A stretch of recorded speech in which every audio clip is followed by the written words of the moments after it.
का औद्योगिक क्षेत्र कोटा साई कालाम माननीय रेलवे के साथ जोड़ा जाए। सभापति सभापति महोदय, आपने मुझे बोलने का मौका दिया। मैडम, आपका शुक्रिया। बहुत धन्यवाद। बजट की स्पीच में फाइनेंस मिनिस्टर ने 4 बरादरियों का जिक्र किया।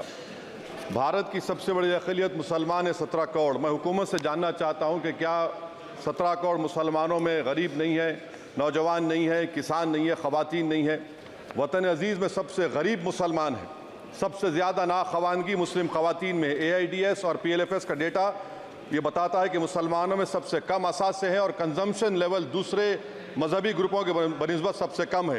तालीमी इदारों में मैडम 15 और 24 साल की उम्र में भर्ती एनरोलमेंट में मुसलमानों की सिर्फ 29%, शेड्यूल कास्ट की 44%, हिंदू OBC के 51% और हिंदू अपर कास्ट की 59% है। हायर एजुकेशन मुसलमानों का एनरोलमेंट सिर्फ 5% है। PLFS का 2018-19 का डेटा वेज एम्प्लॉयज़ बताता है कि मुसलमान 22% थे, 2022-23 में 15% हो चुका है। सेल्फ एम्प्लॉयमेंट में मुसलमान, हिंदू, सिख से ज़्यादा 58.4% है। रेगुलर वेज एम्प्लॉयमेंट में सबसे कम मुसलमान है 15% और कैजुअल लेबर में सबसे ज़्यादा मुसलमान 26% है। तो मुसलमानों का शेयर रेगुलर एम्प्लॉयमेंट में लॉस हो रहा है एम्प्लॉयमेंट का।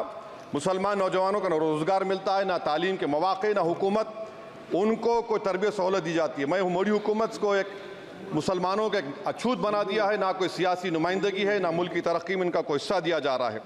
मैं मैडम, माइनॉरिटी वेलफेयर मिनिस्ट्री में 2023-24 में 38% की बजट में कमी कर दी गई, 5,000 से 3,000 करोड़ कर दिया गया। इस साल के बजट में सिर्फ चंद 100 करोड़ का इजाफा किया गया, मगर 23-24 के बजट के लेवल पर पैसे मुख्तसर नहीं किए गए। ये मोदी हुकूमत की बदनीयती और झूठा कमिटमेंट है, झूठा कमिटमेंट अक़लियतों के ताल्लुक से। तालीम के उस अक़लियती स्कॉलरशिप मैडम, अक़लियतों के गरीब तलबा और तालिबात को दी जाती रकम में कमी कर दी गई। 2019 में मोदी ने कहा था कि 1 करोड़ स्कॉलरशिप दिए जाएंगे, अब सिर्फ 58 लाख दिए जा रहे हैं। 47% अक़लियती एप्लीकेंट्स को हर साल स्कॉलरशिप से महरूम कर दिया जा रहा है। 10 साल से मैं कह रहा हूँ कि डिमांड ड्रिवन करो। डिमांड ड्रिवन के लिए सिर्फ 3,000 करोड़ की ज़रूरत है, मगर ये हुकूमत सच्चाई को और ईमानदारी से काम नहीं कर रही है। 2007 और 8 से माइनॉरिटी स्कॉलरशिप का नंबर इजाफा नहीं हुआ है। Pre matric scholarship madam, Kundu committee ने कहा कि मुसलमानों में drop out rate primary level पर होता है, तो हुकूमत ने 9th क्लास से प्री मैट्रिक स्कॉलरशिप पैसे दे रही है। NDMC की इक्विटी मैडम 800 करोड़ एक मजाक है। PMGAV के में 910 करोड़ दिए गए। सारी दुनिया जानती है कि जहां मुसलमान बसता है गांव में, शहर में, वो अंडर डेवलप एरिया है और आप मजाक करें ऊँट के मुंह में जीरा देकर। हज में 97 करोड़। हज कमेटी एक रुश्वत का मरकज बन चुका है। प्राइवेट टूर ऑपरेटर्स के एक लाइसेंस के लिए पैसे देना पड़ता है, बिल्डिंग सिलेक्शन के लिए पैसे देना पड़ता है, मीना मुजदलफा में कंपनी के सिलेक्शन के लिए पैसे देना पड़ता है। मैं हुकूमत से मुतालबा करता हूं कि उसको ख़त्म किया जाए और CBI से इंक्वायरी करवाई जाए। मोदी हुकूमत को अक़लियतों, बिल्कुल मुसलमानों से नफरत को ख़त्म करना पड़ेगा। मुसलमानों को उनका दस्तूरी हक मिलना चाहिए। आप कैसे विकसित भारत बनाएंगे अगर 17 करोड़ मुसलमान नफरत करेंगे? मैडम, पूरी स्पीच में फाइनेंस मिनिस्टर के बच्चों का जिक्र नहीं है। आज हमारे देश में 66 लाख बच्चे रोज भूखे सोते हैं। 46 मिलियन बच्चे स्टंटेड हैं मेल न्यूट्रिशन की वजह से।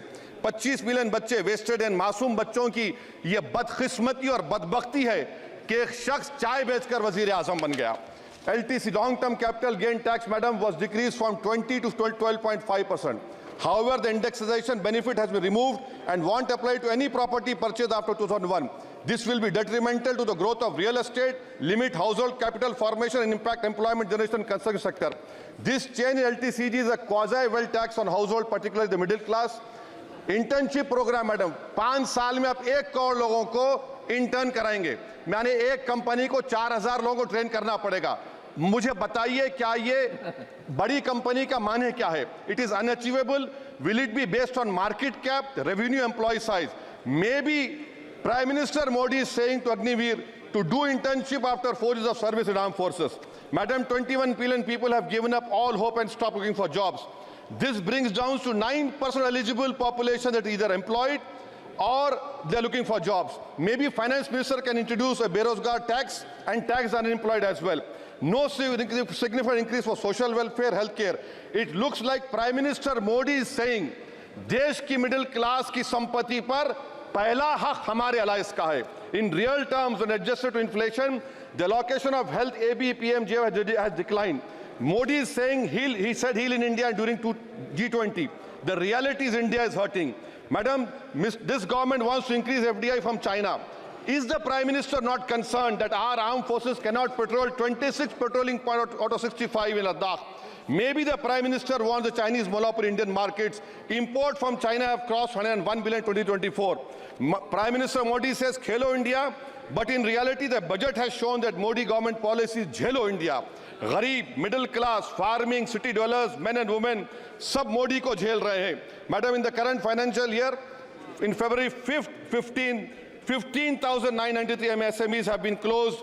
Total MSCs closed have 35,680. Andhra Pradesh bifurcation. This parliament passed a law. For last 10 years, Modi government has shown their intellectual dishonesty in not giving ITR, IIM, Bayaram Steel Factory, Railway Corridor Hazipet, recognition of Palmaru as National Irrigation Project. This shows intellectual dishonesty of this government. Madam, I end my speech by quoting a famous poet, and I'm amending certain verses. 133 crore इंसानों, जिंदगी से बेगानों, सिर्फ हुक्मरानों ने हक तुम्हारा छीना है। खाक ऐसे जीने पर ये भी कोई जीना है। बेशऊर भी तुमको बेशऊर कहते हैं। सोचता हो ये नादान कैसे हवा में रहते हैं। 133 करोड़ इंसानों, कब तक ये खामोशी?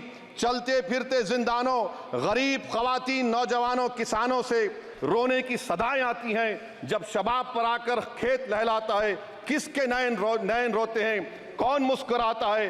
काश तुम भी समझो, काश तुम भी जानो किस कदर भयानक है जुल्म का ये ढब। देखो रख से आतिश व आहन देखते ही जाओगे, होश में ना आओगे।